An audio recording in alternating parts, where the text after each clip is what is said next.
এই দেশ কিভাবে চলবে, এদেশের আইন কিভাবে চলবে, এদেশের নির্বাচন কিভাবে চলবে সেটা নির্ধারণ করেন।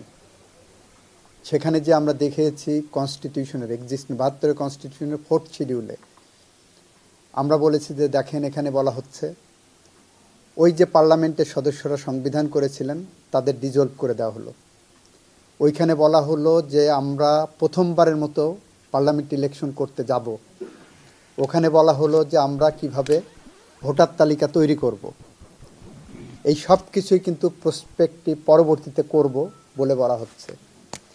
জুলাই গণ অভ্যুত্থান উত্তর বাংলাদেশে বিজয়ী শক্তি মনে করেছে 72 সংবিধানকে আমরা বেস ধরে, এইটাকে ভিত্তি ধরেই আমরা এই সংবিধানের সংশোধন, সংযোজন, পরিমার্জন, বিয়োজন সব কিছু করতে পারবো। যে কারণে জুলাই চার্টার আনা হয়েছে, যে কারণে কনস্টিটিউশনাল অর্ডার ইস্যু করা হয়েছে, এটা চলমান প্রক্রিয়া।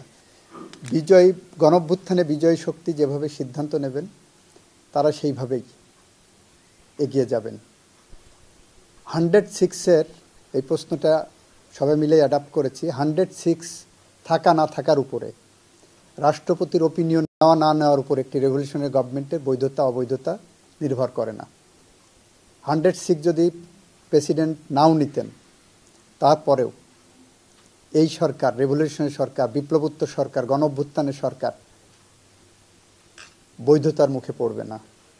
যদি সেটা বৈধতার মুখে পড়ে তাহলে মুক্তিযুদ্ধ উত্তর বাংলাদেশ, 90-এর গণঅভ্যুত্থান উত্তর বাংলাদেশ, এই দুটো প্রশ্নের মুখে পড়বে। সেই সরকারগুলো প্রশ্নের মুখে পড়বে, কারণ একটা আরেকটার সাথে রাজনৈতিকভাবে কোরিলেটেড।